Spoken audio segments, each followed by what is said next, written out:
Si Kazuhito ay isang kalunos-lunos na talunan na nahuhumaling sa mga libro, ngunit lahat ay nagbabago nang siya ay naging aso at nagsimulang mamuhay kasama ang isang sikat na batang babae na mahilig maglaro ng gunting.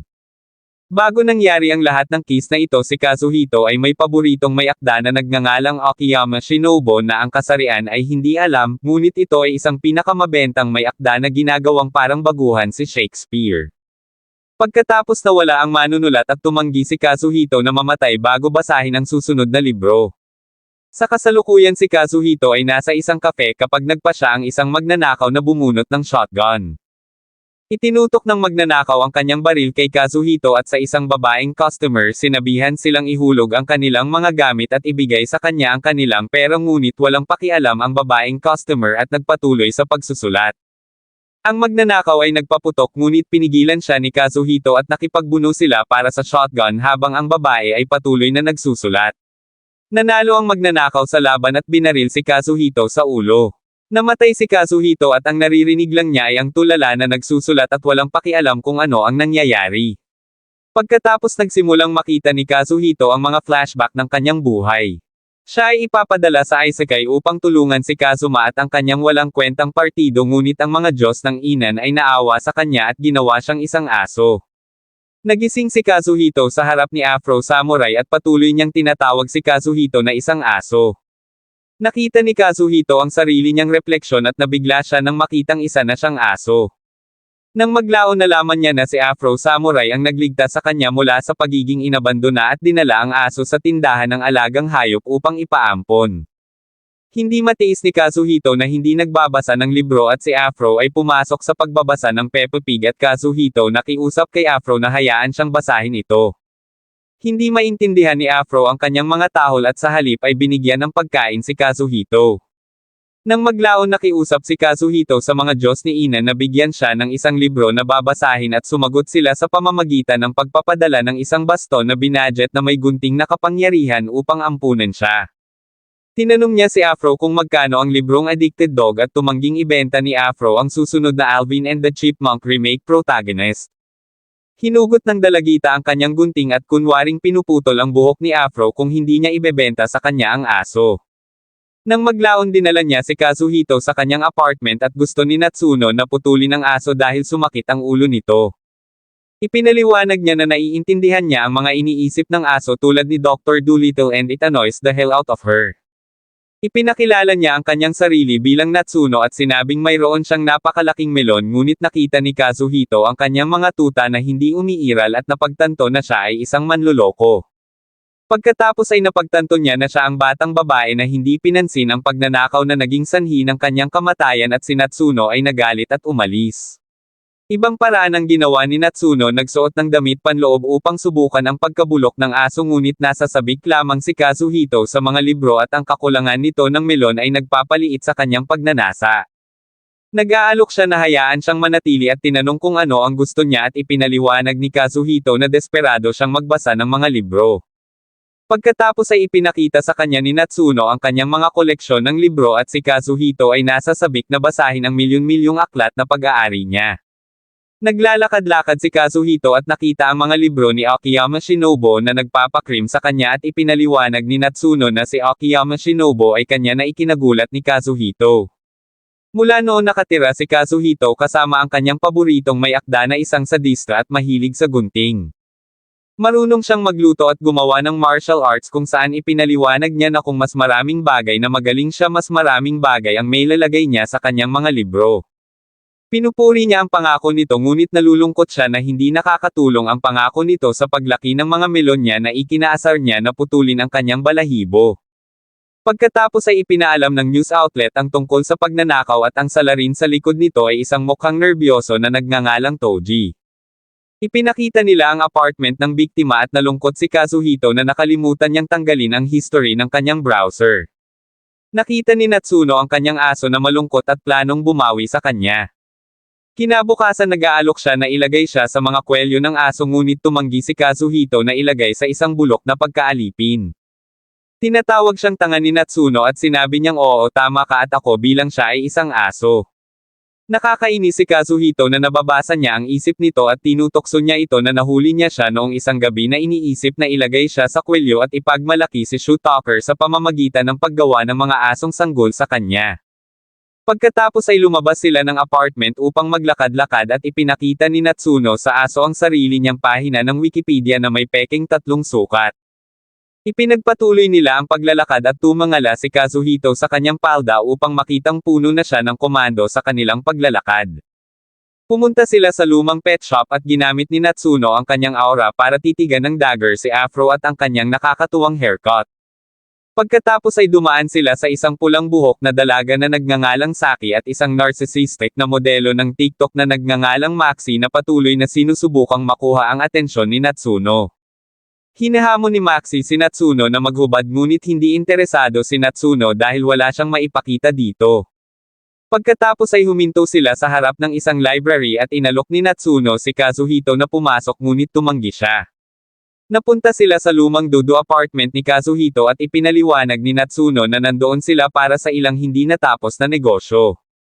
Ipinaliwanag ni Kazuhito na ang kanyang tunay na silid ay number 102, ngunit ginawa niya ito sa kanyang malagkit na kuweba na puno ng G's at lumipat sa silid 100, at ang isa dahil ang kanyang malayong kamag-anak ay ang may-ari ng apartment at hinayaan nila siyang gawin ito. Gusto ni Natsuno na pumasok sa room 102 habang sinasabi ni Kazuhito na huwag.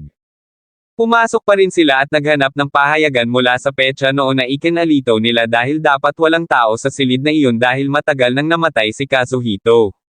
Buong-buo si Natsuno kay Sherlock Holmes at ipinaliwanag na pagkatapos na patayin ng magnanakaw si Kazuhito kinuha ng magnanakaw ang kanyang wallet at mga susi at sinubukang ilagay ang room number 100 sa kanyang pinagtataguan upang maiwasan ang mga pulis. Napagtanto ng magnanakaw na ang susi na hawak niya ay room 101 at ginawa niyang taguan ang silid na iyon.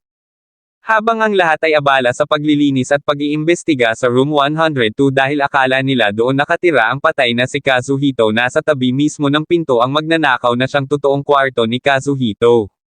Humingi ng paumanhin ang magnanakaw bago tumakbo at hinabol nila ito. Patuloy silang hinahabol at nauwi sa isang standoff. Ipinakita ng magnanakaw ang kanyang suporta sa pagkakapantay-pantay ng kasarian bago ibinigay kay Natsuno ang 2-piece chicken nugget combo gamit ang sarili niyang libro para bugbugin siya. Naglabas siya ng isa pang libro at sinabi sa kanila na tumanggi siyang mahuli bago basahin ang susunod na libro ni Natsuno na lubos na naiintindihan ni Kazuhito. May sapat na si Natsuno at sinabihan niya ang isang baliw na tulisan na mag-square up. Gumagamit ang magnanakaw ng diskarte sa pakikipaglaban mula sa kanyang libro at naging Ultra Instinct Goku para itulak pabalik si Natsuno. Nagsimula siyang maglakwatsa tulad ni Prime Muhammad Ali at napagtanto ni Natsuno na isa rin itong pamamaraan mula sa kanyang libro.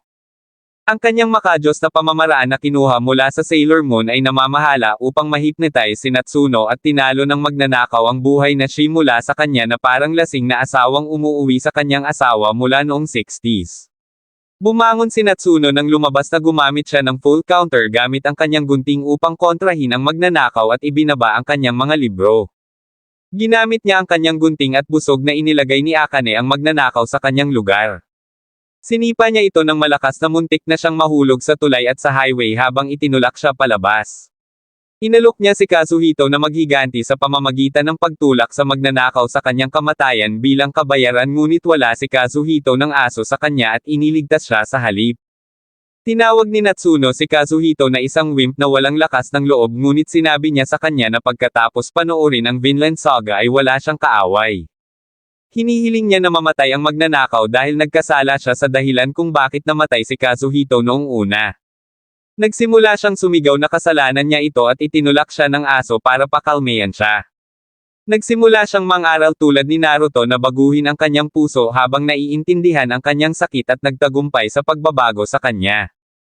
Nang maglaon ay nakakuha si Natsuno ng inspirasyon para sa kanyang bagong libro pagkatapos na gustong ipadala ang aso kay Aisuki sa pamamagitan ng pag-uusok nito sa pag-ibig. Ang pagbanggit niya sa kanyang libro ay nagpapaalala kay Kazuhito tungkol sa mga aklat na iniwan niya sa kanyang lumang at tumanggi siyang iwanan ang mga ito dahil hindi niya ito mga sanggol. Ang kanyang mga salita ay nagtulak kay Natsuno na isaalang-alang ang paggawa ng mga sanggol kasama ang aso ngunit siya ay nag-aalala na ang kanyang aso ay walang sapat na love sausage sa kanya. Nakaramdam ng kilabot si Kazuhito at sinimulan siyang tawagin ang bagong Shane Dawson na walang mga melon. Nagalit siya at hinabol siya para magpakalbo dahil sa kawalan ng respeto. Samantala ang kapatid ni Kazuhito na si Madoka ay nananalangin para sa kanya pagkatapos ng kanyang kamatayan. Nanaginip si Kazuhito tungkol sa paggising sa kanya ng kanyang kapatid nang hindi nakasuot ng pantalon tulad ng ibang mga kapatid na babae sa Alabama, ngunit nagpakita si Natsuno sa kanyang panaginip at ganap siyang ginising mula sa paningin ng kanyang 8-cup pepperones. Maya-maya ay nakita niya ang isang hindi kilalang babae na natutulog sa apartment. Nagising siya at napapikit ng husto at napagtanto ni Kazuhito na siya ay kapareho ni Natsuno na nakakabasa ng kanyang isip. Sinimulan niya ang kanyang maling akala na parang isang paghabi tungkol sa pagiging isang hari ng demonyo at gustong sakupin ang mundo para sa Diyos, sa loob ng katawan ng aso, at napagtanto ni Kazuhito na ang babaeng ito ay nasa Walter White crack na iyon. Nagpakita si Natsuno at ibinunyag kay Kazuhito na sila ay talagang magkasosyo. Ipinakita ni Natsuno ang name card ng baliw na babae at ito pala ang editor ni Natsuno na nagngangalang Suzuna. Si Kazuhito ay nakikipaggiking sa pagpupulong sa pagitan ng kanyang paboritong may akda at editor, ngunit nagulat siya nang marinig na tinawag ni Suzuna si Natsuno na isang wash at trash author. Nag-aalok si Suzuna ng iba't ibang solusyon kabilang ang para makakuha siya ng BBL sa kanyang maliliit na melon, habang si Suzuna mismo ay may mga bowling ball bilang mga pitchel na ikinagalit ni Natsuno ang cutter. Natutuwa si Suzuna na maputol at nadarama niyang niloko dahil hindi na siya ang tanging aso ni Natsuno na maaaring labagin ni Natsuno tuwing gabi. Pagkatapos ay nagsimulang isipin ni Kazuhito ang tungkol sa pagbagsak ni Natsuno at napagtanto na kailangan niyang makakuha ng mataas na adrenaline at harapin ang mga insidente upang makapagsulat. Bago umalis ay binalaan sila ni Suzuna na mayroong slasher sa lungsod, ngunit hindi nag-aalala ang aso dahil mas nakakatakot ang budget ng tungkod. Pagkatapos ay pinag-uusapan nila ang kanyang biglaang pagbagsak sa kanyang pagsusulat at sinabi sa kanya ni Natsuno na ito ay nangyayari sa loob ng 3 buwan kung saan siya ay namatay. Napagtanto nilang dalawa na kasalanan niya ito at masaya siyang nilabag ng gunting nito. Pagkaraan ng mga araw, bumalik si Suzuna at ipinaalam sa kanila na ang slasher ay nakakuha ng higit pang mga biktima matapos silang putulin ang kanyang mga armas. Pagkatapos ay sinimulan ni Natsuno at Kazuhito ang isang side quest para magsimula ng investigasyon at hanapin ang slasher mismo. Napunta sila sa tindahan ng libro at ang isang maliit na tanga na babae na nagngangalang Yoa ay lumalabag sa impyerno ng Kazuhito, habang si Natsuno ay nagtatanong sa clerk para sa impormasyon tungkol sa slasher. Inihayag niya na ang lahat ng mga biktima ng slasher ay may koneksyon sa mga libro ni Natsuno. Nang maglaon, isang manggagawa sa opisina ang nadula sa harap nila at ipinaliwanag niya na ang kanyang kaibigan ay inatake din pagkatapos basahin ang libro ni Natsuno. Naglalakad sila upang maghanap ng karagdagang impormasyon at makilala ang Afro Samurai na natatakot sa budget na si Akimi, at kalaunan ay nakilala ang isang grupo ng mga pawisan at mabahong muscular dudes na humiling sa kanila na sumali sa kasiyahan. Pagkatapos ay muli nilang nilagpasan si Maxi na patuloy na sinusubukang makuha ang kanilang atensyon, at napagtanto ni Kazuhito kung sino siya ay isang sikat na manunulat na isa ring idolo. Si Maxi ay isa sa 3 pinakamalaking manunulat sa negosyo bukod kay Natsuno, at hindi masaya si Natsuno na alam ni Maxi ang kanyang tunay na pagkatao. Sinubukan ni Natsuno na lumayo, ngunit nakita ni Maxi ang kanyang kahinaan sa anyo ng kanyang maliliit na melon at hinaplos niya si Natsuno sa pamamagitan ng paghuhubad at pag-pose para mas malaki ang hitsura ng kanyang mga melon kaysa sa mga ito sa harap ng mga flat iron ni Natsuno. Na-trigger nito si Natsuno at napunta sila sa isang labanan sa Tekken sa pangunahing seguridad ng Maxi. Pinigilan siya ni Johnny Sins at inilayo siya.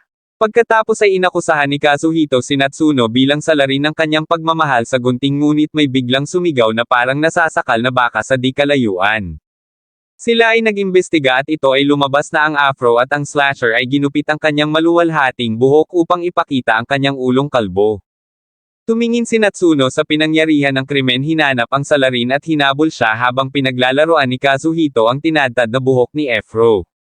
Napagtanto niya na dapat mayroon din si Afro ng libro ni Natsuno at nakita niya ang isa sa mga libro sa ilalim ng isang napakalinaw na bitag.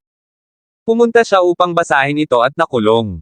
Naaalala niya noong una niyang ipinakita ang mga libro kay Madoka at pakiramdam niya ay isang mapagmataas na kapatid dahil sa pagkakaroon ng kapatid na katulad niya. Maya-maya nagising si Kazuhito sa kanyang apartment at kasama niya ang kanyang kapatid na si Madoka. Si Madoka ay tanyag, matalino at matipuno at ito ang pinapangarap ng bawat magulang na maging kanilang mga anak, habang si Kazuhito ay ganap na kabaligtaran ng pagiging isang taong mahilig sa libro.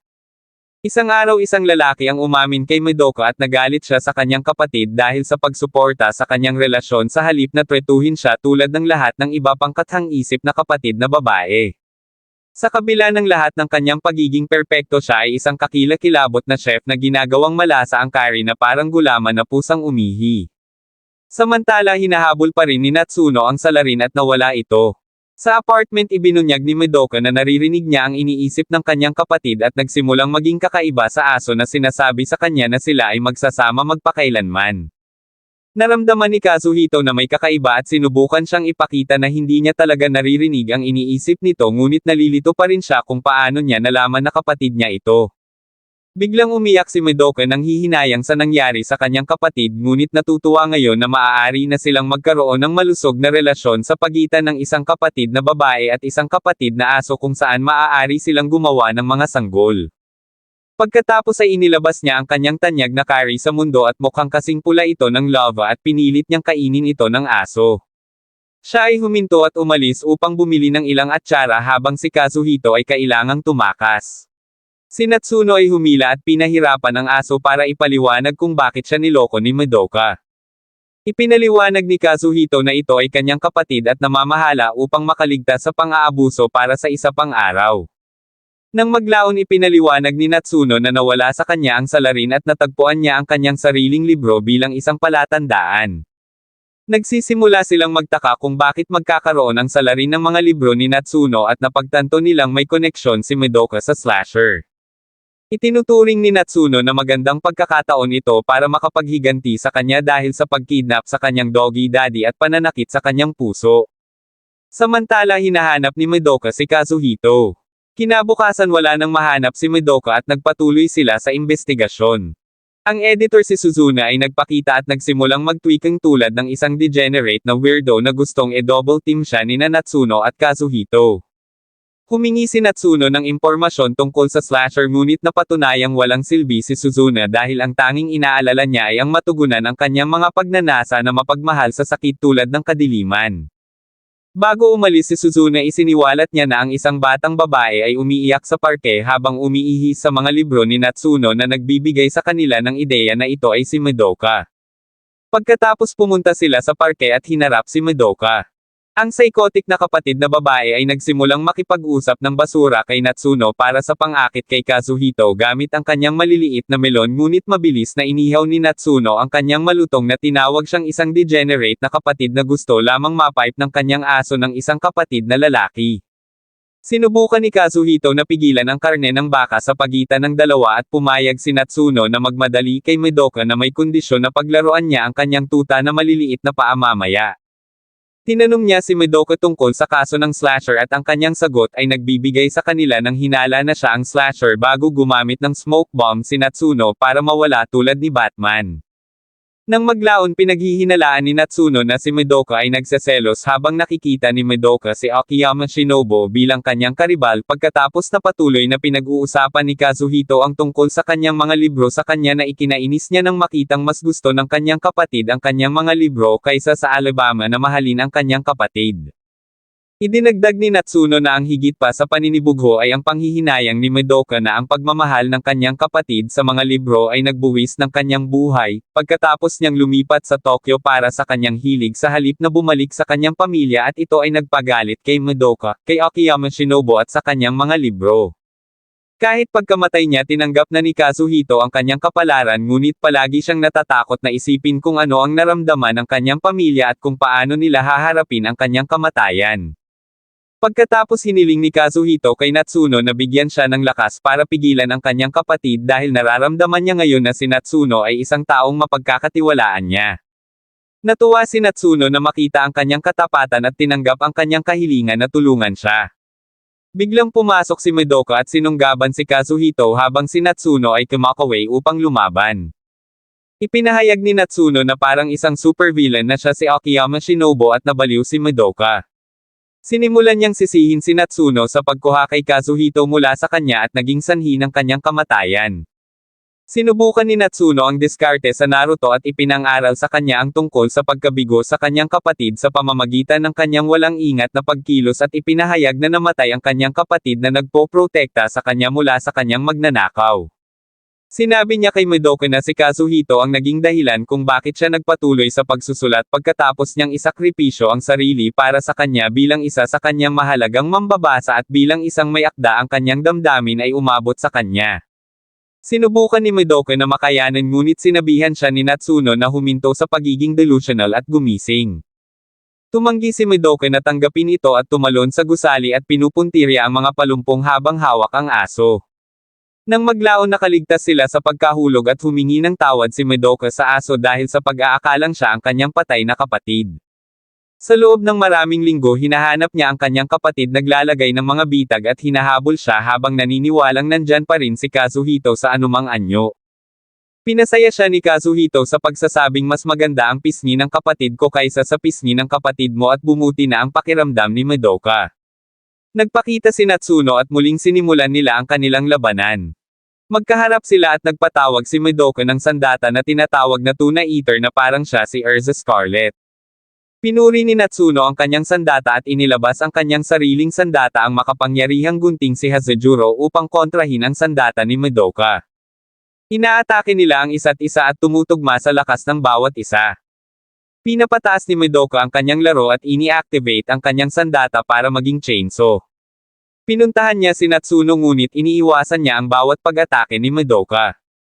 Ipinagpatuloy ni Natsuno ang kanyang trash talk at mas nagalit si Madoka habang nawawala ang kanyang focus. Nakita ni Natsuno ang pagbubukas at naghatid ng isang espesyal na pag-atake na pumutol sa kanyang chainsaw. Nagsimulang umiyak si Madoka ayaw sumuko sa kanyang kapatid at ginawang kanya ng kanyang sandata. Binaril niya ito at pinaandar ni Natsuno ang kanyang plot armor para hatiin ang cannonball sa dalawa gamit ang kanyang gunting. Sumuko si Madoka at na-activate ng dalawang babae ang kapangyarihan ng pagkakaibigan at naging homies. Nang maglaon sabay silang naglakad pabalik at nalaman nilang walang koneksyon si Madoka sa mga insidente ng slasher na lalong ikinalito nila. Pagkatapos ay ginamit ni Kazuhito ang kanyang buong kapangyarihan sa utak at nilutes ang kaso habang tinawag niya si Suzuna mula sa pagtatago at ipinakita sa kanya ang patunay ng kanyang pagkuha ng slasher case at pinalaki ito simula sa pagkalat ng tsismis sa pag-atake kay Afro na nagpapanggap na siya ang slasher. Inihayag ni Suzuna na ginawa niya ang lahat para makaalis si Natsuno sa kanyang riding job sa pamamagitan ng pagbibigay sa kanya ng conflict na kailangan niya. Tinawag siyang tanga ni Kazuhito dahil walang tiwala sa sarili niyang rider. Humanga si Suzuna na makita si Natsuno na napakalapit at emosyonal sa ibang tao at sinabi kay Kazuhito na gagawin niya ang lahat para matiyak na patuloy na sumasakay si Natsuno sa mga obra maestra kahit na ang ibig sabihin nito ay itapon si Kazuhito sa harap ni Truck-kun para mamotivate siya. Umalis si Suzuna at sinabi sa pipi na aso na wala siyang katibayan at nagdeklara ng digmaan si Kazuhito kay Suzuna bilang huling hamon. Biglang nagpakita si Natsuno at gumawa ng isang marangal na flip sa harap para makapasok siya. Ibinunyag niya na alam niya ang lahat at sinabihan si Suzuna na umupo na parang aso at aminin kung ano ang ginagawa ni Suzuna ng madali. Hindi tinanggap ni Natsuno ang kawalang galang at sinabi kay Suzuna na malalampasan niya ang kanyang tagtuyot ng mag-isa sa pamamagitan ng kapansin-pansing paghagi sa hangin ng mga papel ng kanyang susunod na libro na siyang gumagawa ng Suzuna Cream sa kanyang sarili. Sinimulan niyang kunin ang mga papel at yumuko si Natsuno kay Kazuhito upang hindi maliitin ang kanyang mommy na mahilig maggunting. Tinapakan niya si Suzuna bilang parusa at gumagawa si Suzuna ng masasayang ingay sa bawat hakbang na ginagawa ni Natsuno. Sinabihan ni Natsuno ang oddball na ito na lumayo sa kanyang paraan o ititigil niya ang pagtrato sa kanya na parang basura at magsimulang maging syota na nagpaiyak sa sarili ni Suzuma na mapagmahal sa sakit. Kinabukasan dinala nila si Madoka sa istasyon ng tren at pinahintulutan siya ni Natsuno na hiramin si Kazuhito para bigyan siya ng mabait na kuya dahil isa rin siya sa kanyang mga mambabasa. Pagkatapos niyang umalis sumulpot si Suzuna at ipinahayag na nakilala niya ang totoong slasher kung saan nilabag niya ito at iniwan siya sa isang basurahan upang mabulok. Nagalit si Natsuno at muling nag-cream si Suzuna nang makitang nangingibabaw si Natsuno. Makalipas ang ilang araw pumunta si Kazuhito sa kanyang paboritong bookstore para kumuha ng mga bagong materyales na gagamitin sa gabi.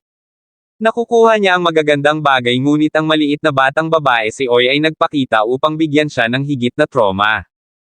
Nagsimula siyang magkwento tungkol sa kung paano niya iiwan si Suma na isara ang bookstore. Pagkatapos tinapakan ni Natsuno si Kazuhito at binalaan siya tungkol sa panloloko sa kanya kay Oi o kakastrehin niya siya. Sinabi ni Kazuhito kay Natsuno ang tungkol sa pagsasara ng bookstore at nanlumo ngunit sinabi sa kanya ni Natsuno na bilhin na lang ito sa ibang lugar. Tumanggi si Kazuhito dahil mayroon siyang espesyal na relasyon sa bookstore na iyon nakilala si Sokora ang clerk at iba pa. Nagseselo si Natsuno at sinabihan si Kazuhito na itigil ang pag-uusap tungkol kay Sakura at sa kanyang mga pitchel habang naghihintay sa kanya ang maliliit na pitchel ni Natsuno. Ipinagpatuloy niya ang kanyang kwento kung paano siya unang dumating sa tindahan pagkatapos simulan ang kanyang bagong buhay sa high school. Pumasok siya sa tindahan at nakita ang isang nakakainis na matandang hag na nagrereklamo kay Sakura tungkol sa libro ni Akiyama Shinobu na isang apoy sa basurahan. Tinanggihan ni Kazuhito ang kawalang galang at inilagay ang lumang hag sa kanyang lugar bilang isang walang kulturang baboy. Nang maglaon dumating ang tatay ni Sakura sa baseball bat iniisip na inaabuso ni Kazuhito si Sakura ngunit nang maglaon ay humingi ng paumanhin sa pagkakamali. Nag-aalok ang ama ng isang libreng libro bilang paghingi ng tawad at si Kazuhito ay hindi nag-aksaya ng oras sa pagpili ng isang limitadong edisyon ng libro. Parehong kinikilala ng ama at ni Kazuhito ang pagmamahal ng isa't isa sa mga libro at naging matalik silang magkaibigan. Hawak pa rin ni Kazuhito ang point card na ibinigay sa kanya ng matanda at na-miss niya ang kanyang mga panahon bilang tao na bumibili ng mga libro sa tindahang iyon. Tinitingnan niya si Natsuno at natutulog ito pagkatapos marinig ang nakakainip niyang kwento sa sea level. Nakakita si Kazuhito ng pagkakataon na makaganti at sinimulan siyang litsyon dahil sa walang pitchel ngunit nagising si Natsuno na may gunting sa kanyang kamay at nilabag si Kazuhito. Kinabukasan pumunta siya sa bookstore at nakita niya si Yayoi na nakikipagtalo kay Sakura at Yayoi tumakbo palayo habang dinadala ang aso. Pagkatapos inilabas ni Yayoi ang kanyang pagkabigo tungkol sa pagsasara ng tindahan at kung paano siya nagkaroon ng mga ideya para iligtas ang tindahan ngunit tumanggi si Sakura na makinig sa kaibig-ibig na munting bastard. Inilabas ni Yayoi ang isang sombrero na may nakalagay na pangalan ng bookstore at planong kunin si Kazuhito at maglakad-lakad suot ang sombrero para i-promote ang tindahan. Pagkatapos ay naglakad-lakad sila at pinapansin ng mga tao nakita ang cute na si Kazuhito na nakasuot ng sombrero na nagpo-promote ng tindahan. Nakilala nila sina Afro at Yayoi tinanong siya kung bakit siya nagkaroon ng napakalaking turd sa kanyang ulo na masakit sa kanyang damdamin. Pagkatapos ay nagpakita si Maxi at iniisip ng mga paipong utak ni Yayoi na ang narcissistic na sisiw na ito ay ang pinakakul na bagay na nakita niya at sumama sa kanyang pagkabulok. Nakita ni Maxi ang sombrero at planong gawin ang pinakamagandang tindahan sa Japan ngunit tinanggihan ni Yayoi ang kanyang alok at tumakas. Samantala hinahanap ni Sakura ang kanyang kapatid nang lumitaw ang kanyang senador Pami at pinakinang ang katawan ni Sakura mula sa itaas hanggang sa ibabang pisngi. Sa palaruan nagsimulang umiyak si Yayoi sa kabila ng pagsisikap ni Kazuhito na pasayahin siya. Sinubukan ni Kazuhito na sabihin sa kanya na umuwi ngunit patuloy na umiiyak si Yayoi dahil hindi niya ito maintindihan. Biglang nagpakita si Natsuno tinawag si Kazuhito na isang manloloko at isang freak bago gamitin ang kanyang gunting para gawin ang mga bagay na hindi PG napansin ni Natsuno si Yayoi at sinabihan siyang umuwi ngunit tumanggi siyang umuwi dahil galit ang kanyang kapatid sa kanya. Si Yayoi ay nakadama ng panghihinayang matapos makipag-away sa kanyang kapatid sumisigaw na galit siya sa kanya ngunit binigyan siya ni Natsuno ng isang aral sa buhay na ang isang paghingi ng tawad ay kinakailangan lamang. Pagkatapos ay bumalik si Yayoi at humingi ng tawad kay Sakura para sa lahat ng kalokohang sinabi niya sa kanya. Nakita ni Sakura ang sombrero at niyakap ang kanyang kapatid. Pinasalamatan ng magkapatid na babae sina Natsuno at Kazuhito sa pagbabalik kay Yayoi at nag-alok sa kanila ng kahilingan. Tinanggap ni Natsuno ang alok at hiniling sa kanila na sabihin sa kanya kung bakit nagsasara ang tindahan. Tinanggihan ni Sakura ang lahat ng tsismis tungkol sa pagsasara ng tindahan sa kabila ng pagiging asong negosyante ng kanyang ama na hindi mabilang hanggang 3 nang hindi ginagamit ang kanyang mga daliri.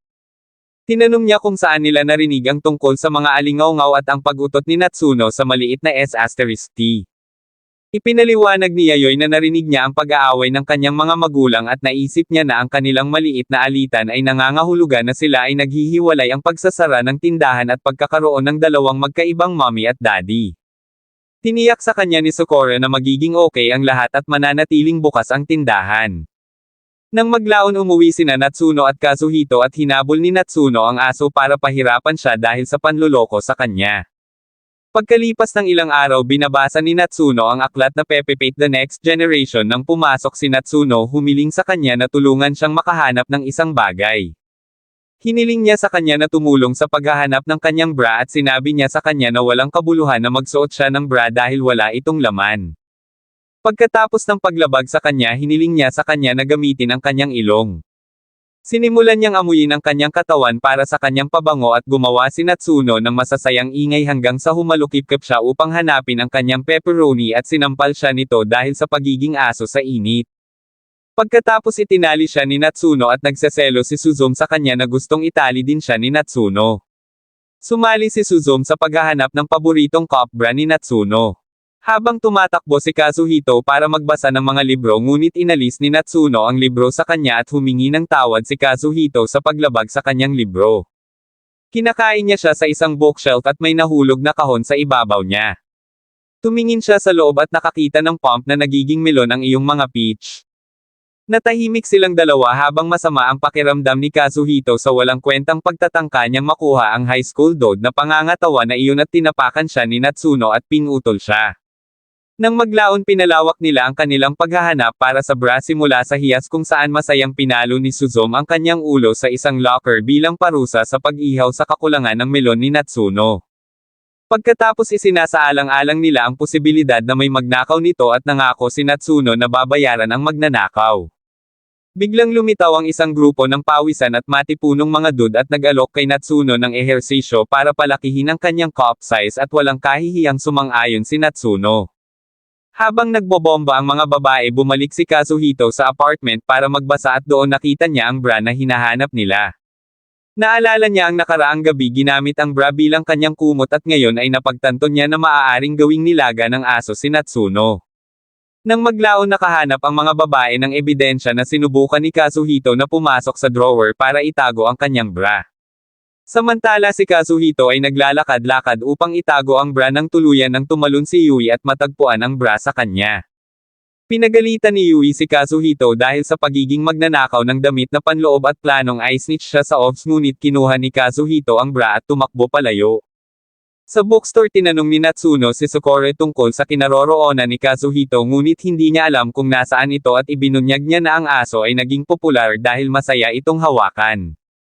Naisip ni Natsuno na hinahawakan ni Socorro ang kanyang aso sa kanyang mga melon at nagseselos. Sinabi ni Socorro kay Natsuno ang tungkol sa kanyang pag-aalala para sa aso dahil maraming insidente sa trapiko kamakailan at hindi nag-aksaya ng oras si Natsuno na hanapin siya. May sumusunod kay Natsuno ngunit ipinagpatuloy niya ang kanyang paghahanap sa asong nagnanakaw ng bra. Samantala gustong ibaon ni Kazuhito ang bra ng makarinig siya ng magandang boses na kumakanta. Nakikita niya ang isang maid na nagmamanolog na parang siya ang prinsesa ng isang kastilyo sa halip na isang basag na dalaga. Nakilala ni Kazuhito ang kanyang mga salita mula sa isang libro at patuloy na pinapanood ang dalagang sumasayaw at kumakanta na parang kilabot. Tumikim si Kazuhito at nagalit ang dalaga alam niyang may nanunood sa kanyang nakakahiyang sayaw. Ginagawa niyang sandata ang kanyang walis at nilalayo niyang ipadala ang aso sa kabilang panig. Hindi kalayuan sa kanila papalapit na si Natsuno at naririnig niya ang sigaw ng kanyang aso. Iniiwasan ni Kazuhito ang mga pag-atake ng kasambahay at tumakbo sa trapiko. Biglang lumabas si Truck-kun para kumuha ng isa pang biktima ngunit iniligtas at pinigilan siya ni Natsuno na maging si Kagaro ang manggagamot. Nagalit si Natsuno at inilabas ang kanyang gunting para turuan ng leksyon ang dalagang ito. Sila ay humarap para sa isang away ngunit ang kasambahay ay umalis habang ang kanyang tungkulin ay tumatawag upang bumili ng ilang patatas para sa kanyang gulay sa Will's Master. Pagkatapos nakita ni Natsuno ang bra sa kanyang aso at nakaramdam siya ng kahihiyan dahil ang bra ay may disenyo ng aso. Napagtanto ni Kazuhito na talagang gusto niya ang mga asong katulad niya at ginagamit niya ang kanyang wrist sa kanya ngunit hinugot niya ang kanyang gunting at ginawa siyang hotdog. Nang maglaon bumisita sila sa isang hot spring at nakilala ang isang receptionist na mukhang matandang landlady ni Kazuhito ngunit ibang tao ito kay Adola. Dumiretso si Kazuhito sa book section at nakita ang isang librong hindi pa niya nababasa. Biglang sumulpot si Madoka at ipinakita kay Kazuhito ang pagiging mabuting pakikitungo sa Alabama matapos siyang imbitahin ni Natsuno na sumama sa kanila. Pagkatapos na natili sila sa isang silid na may malaking gunting dito upang masiyahan ang kink ng gunting ni Natsuno. Nakita ni Madoka ang larawan ni Natsuno at ng kanyang pamilya at inihaw ni Kazuhito si Natsuno dahil sa pangit na hitsura. Napansin niya ang kanyang pamilya at napansin na hindi nakaimpake si Natsuno ng parehong mga melon gaya ng kanyang pamilya at pinutol siya ni Natsuno. Pagkatapos tinanong ni Madoka kung bakit isa lang ang futon at namumula si Natsuno dahilan para maisip ni Kazuhito na ngayong gabi silang tatlo ay magkakabulungan. Ipinaalam ni Natsuno kay Madoka na magkakaroon siya ng sariling silid. Nakita ni Madoka ang kanyang pagkakataon at sinubukan niyang isama si Kazuhito ngunit sinabi ni Natsuno kay Madoka na alamin ang kanyang lugar at ibigay ang kanyang sinumpaang aso. Nagsimula silang mag-away tungkol kay Kazuhito at nangako si Natsuno na tatawagan ni Madoka ang kanyang hipag. Biglang nag-activate ang kanyang mga alarm at bumalik sila sa mga homies upang pumunta sa mga hot spring habang binabalaan ang aso na huwag sumilip. Pumunta sila sa paliguan at nakilala si Sukora at ang kanyang simp Hami. Lahat ng mga babae ay nagiging chummy. Nagtago si Jaime sa likod ng bato dahil sa kahihiyan. Sinubukan siya ni Sukora na sumali at nakita ni Natsuno ang dalawang malaking dahilan kung bakit nahihiya si Jaime sa kanyang katawan. Nagsimula silang tumalbog at nagseselo si Natsuno dahil hindi rin magawa ng kanya. Samantala iniisip ni Kazuhito ang kanyang negosyo pagbabasa ng mga libro at hindi nahuhulog sa toksong sumilip sa mga babae. Pumasok ang mga batang babae at inilabas ng lasing na si Natsuno ang kanyang gunting na gumagawa ng tunog na nagpapahipnotize sa mga server. Mamaya pumunta sila sa hapunan at plano ni Natsuno na gawing romantiko ito para sa kanya at sa aso. Nakarating sila sa kanilang destinasyon at sinalubong sila ng paningin ng mga otaku dudes na mapagmahal sa sakit na nakatali sa harap ng kanilang pagkain. Ang isa sa kanila ay si Suzune na nakikibahagi doon kasama ang kanyang grupo ng mga masokista at lahat sila ay naiinggit na nakikita siyang inabuso ni Natsuno. Nakita ng isa sa mga katulong si Natsuno at natigilan habang nakatingin sa kanya habang may gumagapang din sa kanila. Mamaya sa gabi sinimulan ni Natsuno ang kanyang plano na ipagpatuloy ito sa aso at pinagalitan siya sa kanyang pagtulog. Kinabukasan isinama ni Natsuno si Kazuhito sa isang petsa at nakita si Maxi at ang kanyang grupo ng mga simping bodyguard. Pagkatapos ay nakilala nila ang dalaga si Moraibe at ipinagpatuloy ang kanilang karne ng baka. Napagtanto ni Natsuno na si Moraibe ay may parehong hilig para sa mga blades gaya niya at naging homies sila. Umalis si Moraibe para bumili ng mga gamit para sa kanyang amo at bumili si Natsuno ng isang bato para sa kanyang gunting.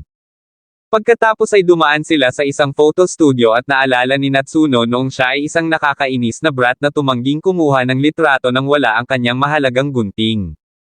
Pumasok sila sa tindahan at nahipnotismo ang may-ari. Maya-maya lahat ng mga trabahador na dumadaan ay patuloy na nakatingin sa kanila at nagiging kakaiba sa tuwing hinuhugot ni Natsuno ang kanyang gunting.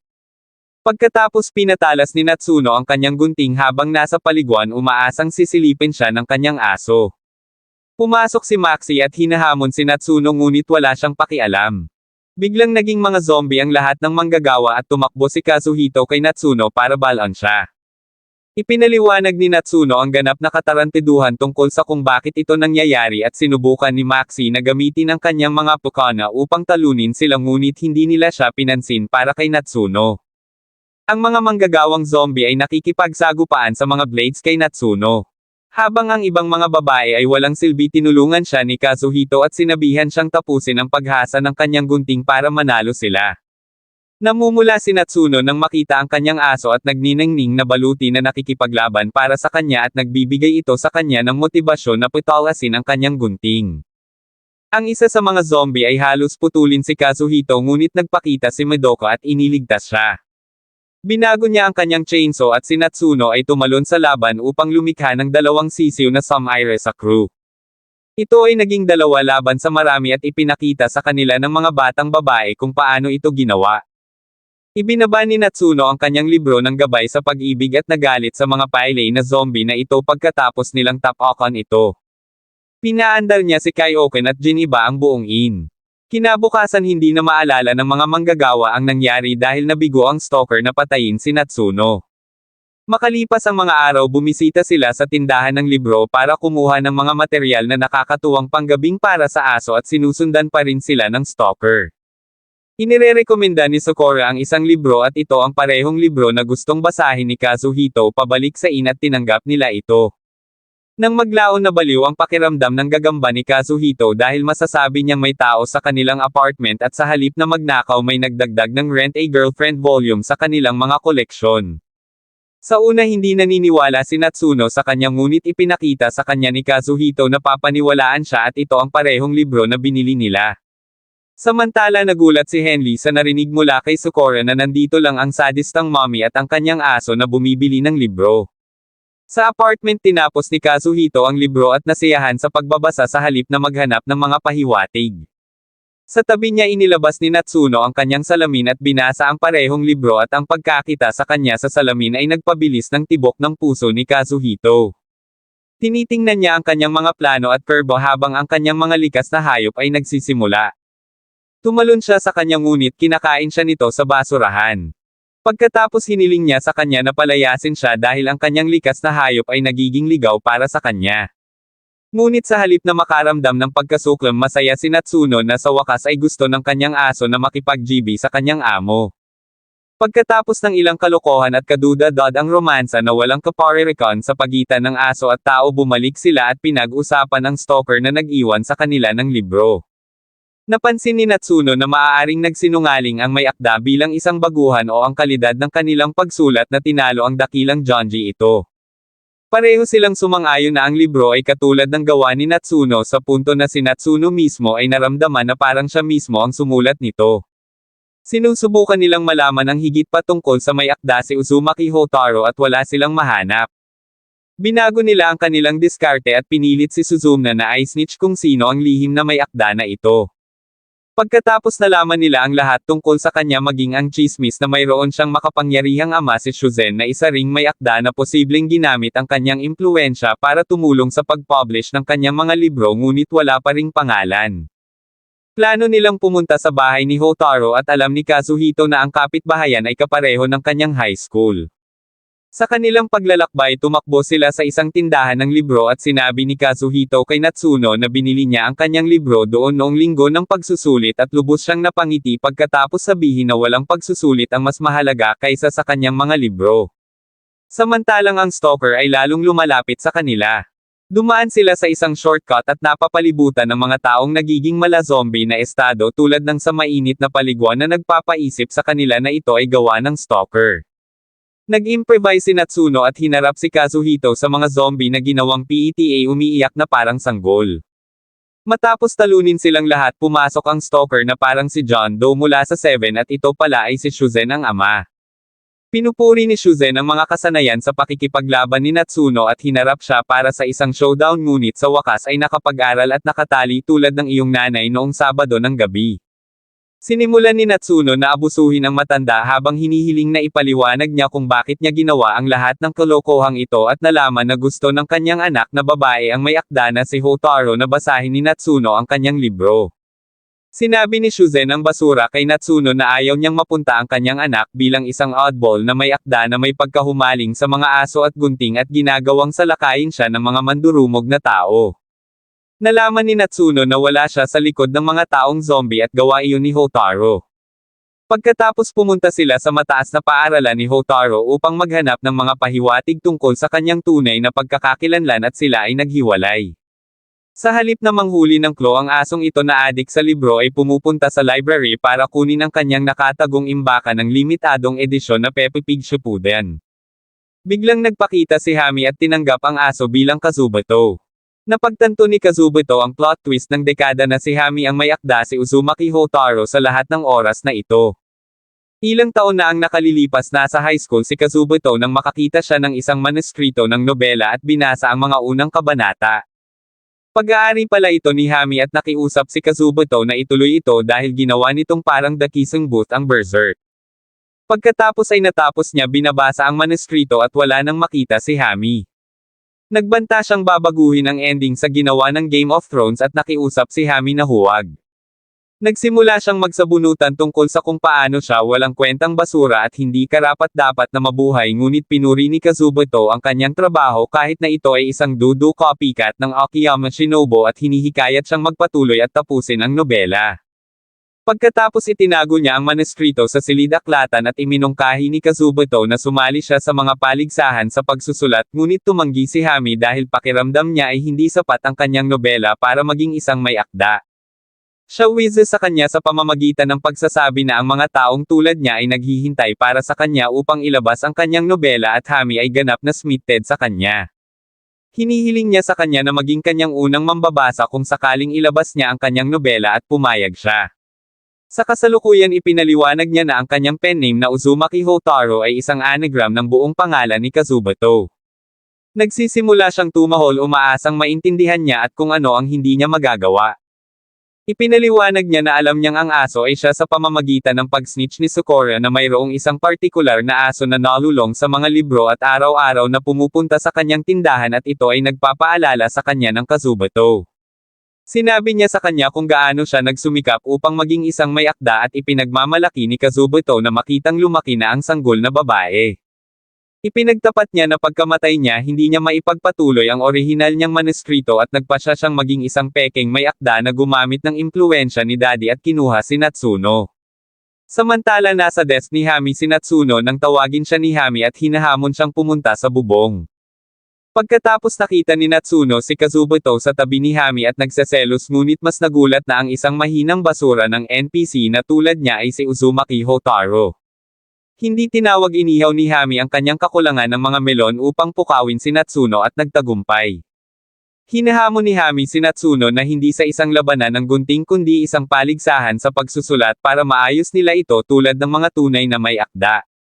Pagkatapos pareho silang umupo ng magkaharap na sinamahan ng dramatikong pag-iilaw at simulan ang kanilang maalamat na labanan sa pagsulat. Namangha si Kazumoto sa bilis nilang magsulat tulad ng pagkakita kay Light Yagami sa kanyang kalakasan pagsusulat sa kanyang Death Note pagwawasak ng mga potato chips. Ina-activate ni Hami ang kanyang espesyal na kasanayan at nagsusulat gamit ang dalawang kamay na nagpapadala ng panginginig kay J.K. Rowling.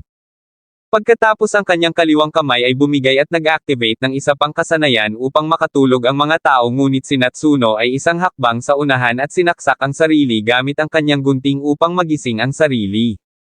Pagkatapos sinubukan ni Hami na gumamit ng iba't ibang mga kasanayan, ngunit hindi apektado si Natsuno dahil ang kanyang plot armor ay mas makapal kaysa sa mga babae ng One Piece. Nawalan ng pag-asa si Hami at tinanong ang dakilang Natsuno kung ano ang naisip niya sa kanyang nobela na kanyang nabasa. Pinuri ito ni Natsuno ngunit sinabihan siyang magpatuloy. Inilabas ni Hami ang malaking galaw ng IQ at pinapuno ang buong silid ng mga salamin na naging dahilan upang si Natsuno ay naging zombie laban sa kanyang sarili. Hindi niya nagawang tapusin ang paligsahan habang si Hami ay patuloy na nagsusulat. Ipinaliwanag ni Hami ang pinakamalaking asterisk ng isang paliwanag na sa kanyang nobela ay gumagamit siya ng mga salita para i-hypnotize ang kanyang mga mambabasa upang maging mga zombie at partikular na atakihin si Natsuno. Si Natsuno ay may sapat na at ginagamit ang kanyang bibig sa pagsulat na ipinapakita sa mga mahihinang ito kung bakit siya nakahihigit. Natapos ang paligsahan at nanalo si Natsuno, tinalo si Hami bilang isang pandaraya. Sinubukan ni Hami na kitilin ang sarili niyang buhay ngunit pinigilan siya ni Kazuhito at ipinakita sa kanya ang lumang manuskrito na sinabihan siyang magsulat. Tiniyak ni Natsuno kay Hami na mayroon siyang kakayahan na magbayad ng mga bayarin at ang kanyang nobela ay ganap na basag. Upang bigyan ng katiyakan si Hami bilang isang manunulat, sinabi sa kanya ni Natsuno na tanungin si Kazuhito na kanyang mambabasa kung masama ang kanyang pagsulat at sinabi sa kanya ni Kazuhito na si Michael Jackson ang masama na medyo maganda. Pagkatapos ay nakipagkasundo sila kay Hami at nangako si Natsuno na babasahin niya ang kanyang nobela kung ipagpapatuloy niya ang pagsusulat na nagpapaiyak kay Hami nang makitang sinabi sa kanya iyon ng kanyang idolo.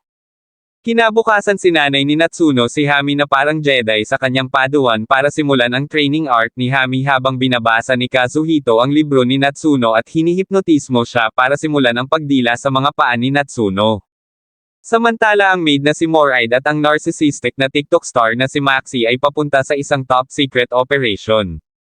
Pagbalik sa apartment bumisita si Madoka at hiniling kay Natsuno na hiramin ang kanyang kusina para magawa niya itong lubos na kaduda-dod ang bihirang masarap na curry. Sumasang-ayon si Natsuno sa kondisyon na kailangan siyang tawaging kapatid ni Madoka at binibigyan siya ng basbas para mapakasalan ni Natsuno si Kazuhito at gumawa ng 50 shade ng aso ngunit tumanggi si Madoka. Pagkatapos ay nagsimulang magluto si Madoka gamit ang kanyang magic chainsaw at nagtanong si Kazuhito kung makakarating siya sa pagkain ngunit nagulat siya nang maamoy na normal ang amoy ng kanyang curry. Nasasabik si Kazuhito na sa wakas ay makakain ng masarap na curry ngunit nabigo lamang nang makitang isinawsaw ng kanyang kapatid na babae ang isang asul na Smurf sa kanyang curry. Pagkatapos ay pumunta sila sa bookstore kung saan binibigyan siya ni Yoy ng torture massage. Pumasok si Afro Samurai para bumili ng libro para sa kanyang yias haircut.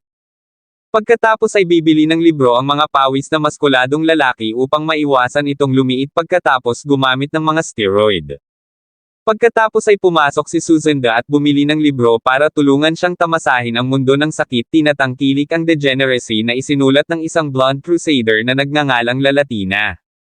Pinahanga nito si Kazuhito kung gaano kahanga-hanga si Sukore sa pakikitungo sa kanyang mga kakaibang customer at sa mga kahanga-hangang koleksyon ng libro na mayroon sila mula dun hanggang How to be a Sigma 101.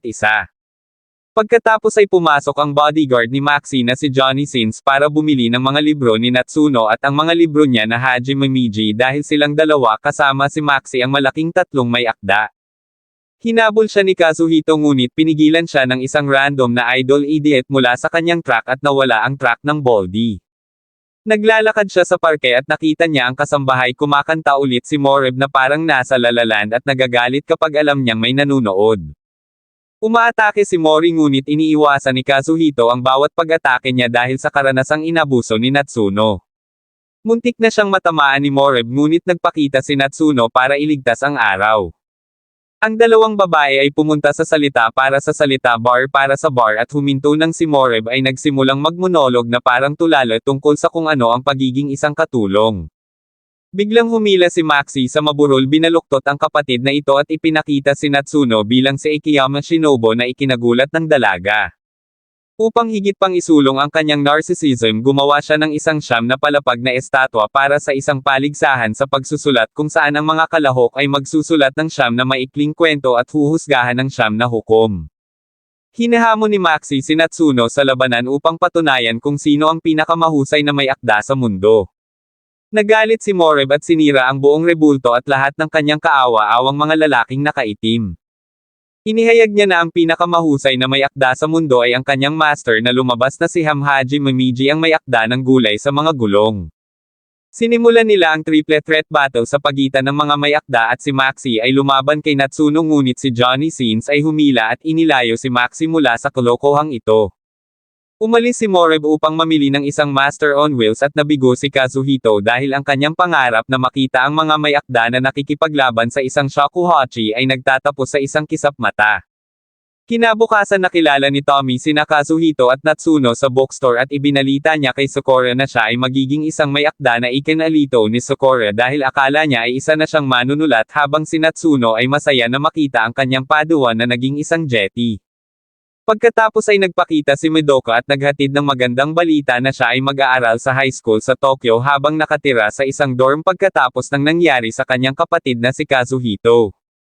Sinabi ni Madoka na nakamove on na siya mula sa pagkamatay ng kanyang kapatid ngunit ang kanyang mukha ay sumisigaw ng sakit sa pag-asang gumaling. Masaya si Kazuhito na makita ang kanyang kapatid na sinusubukan ang kanyang makakaya upang sumulong.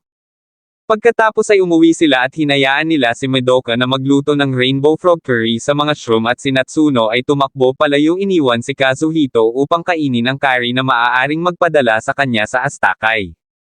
Pagkaraan ng mga araw hindi pinansin ni Natsuno si Suzuna na nagsimulang magmakaawa sa kanya na makipaglaro sa kanya at nagpadala si Natsuno ng isang Morse code kay Kazuhito upang hindi rin siya pansinin habang si Suzuna ay nagmamakaawa sa kanya na tawagin siyang matabang baboy. Pagkatapos tinanong siya ni Kazuhito kung bakit siya naririto at ipinaalam sa kanya ni Suzuna na oras na para ihayag ni Natsuno ang kanyang sarili sa mundo. Sa loob ng maraming taon inilihim ni Natsuno ang kanyang pagkakakilanlan upang husgahan siya ng kanyang mga tagahanga sa kanyang husay at hindi sa laki ng kanyang mga melon. Naniniwala si Suzune na ang paglalahad ng sarili sa mundo ay mas makikinabang kay Natsuno bilang isang may akda upang i-promote ang kanyang libro tulad ng isang celebrity o makipaglaro ng trivia kasama si Steve Harvey kasama si Maxie at mag-udyok kay Natsuno na ilabas ang kanyang huling libro. Nagpapakita siya ng maraming kakaibang cosplay na isusuot ni Natsuno para sa kanyang pampublikong debo at gumamit ng ilang bull **** magic para ilagay ang costume kay Natsuno. Patuloy na inilalagay siya ni Suzune sa iba't ibang mga costume na ang susunod na costume ay mas degenerate kaysa sa huli. Pumasok si Madoka na may bitbit na literal na bulkan bilang kanyang curry at sinimulang subukan ang mga costume habang nagluluto ng kakaibang curry. Pagkatapos nagpakita si Hami at nakita ang mga kasuotan na sa tingin niya ay magiging perpekto para sa kanyang kalunos-lunos na talunan at walang kabuluhang buhay. Pagkatapos inilabas ni Suzuna ang malalaking baril at ito pala ay isang swimsuit para kay Natsuno. Biglang hinawakan ni Natsuno ang ulo ni Suzuna at binasag ito bago ginamit ang kanyang gunting para tapusin siya. Pagkatapos may pangalawang plano si Suzuna na lasingin si Natsuno at pagandahin siya. Nag-aalala si Kazubuto na ang alak ay magpapalupit kay Natsuno ngunit mas lalong nagpasabik kay Suzuna. Si Suzuna ay naging flash at inilagay ang alkohol sa inumin ni Natsuno sa slow motion replay. Uminom si Natsuno at ang alak ay naging isang matamis na babae na ikinatuwa ni Kazubuto. Tinatreto ni Natsuno si Suzuna ng may pagmamahal at paggalang ngunit unti-unting nawawala ang kaluluwa ni Suzuna sa bawat papuri na natatanggap niya mula kay Natsuno. Pinapainom siya ni Suzune para maging malupit ngunit mas naging mabait si Natsuno at namatay si Suzune matapos hindi makuha ang pang-aabuso na gusto niya. Pagkatapos kinuha ni Natsuno si Kazubuto at ipinakita sa kanya ang pag-ibig na ikinaiinis niya. Sinusubukan niyang I-roast the hell out of her insulting her non-existent pepperoni but Natsuno tears up. Masama ang pakiramdam ni Kazubuto at sinabi na ang flat jogs ay pag-ibig flat jogs ang buhay na nagpapasaya kay Natsuno at gustong pakasalan siya. Sa kanyang isip si Natsuno sa wakas ay nakakuha sa kanya ng maligaya kailanman pagkatapos pakasalan ang kanyang aso kasama ang lahat na binabati siya habang si Kazubuto ay nag-aalala na ang kanyang inumin ay maaaring may pumutok dito. Pagkatapos ini-imagine ni Natsuno ang kanyang honeymoon kasama si Kazubuto kasama ang lahat ng kanyang mga kaibigan at pamilya na naruroon kung saan lahat ay nagpapakinang sa bagong kasal na mag-asawa. Inihatid siya ni Efro ng rainbow drink na may maraming paracetamol at tumakbo siya sa paglubog ng araw habang si Maxie ay gumaganap ng route god sa background. Pagkatapos nagpatuloy ang pantasya at nagsimula silang mag-usap tungkol sa pagkakaroon ng mga sanggol at kung ano ang dapat na kulay ng silid ng mga bata. Sinabi sa kanya ni Kazubuto na ang kanyang mga libro ay mas mahalaga at nagpapalungkot sa kanya. Bumalik sa realidad binuhat ni Natsuno si Kazubuto sa kama at itinulak niya ang maliit na katawan nito sa kama habang sumisigaw na may mainit na lumalabas sa kanya at nasusuka siya. Kinabukasan na trauma si Kazubuto sa nangyari at hindi na maalala ni Natsuno ang anumang bagay na ginawa niya sa kanya noong isang gabi. Sa wakas natapos ni Natsuno ang kanyang huling libro at hindi natuwa si Kazubuto dahil kinopya ng libro ang doon na siyang ginawa ng lahat ng sci-fi movies.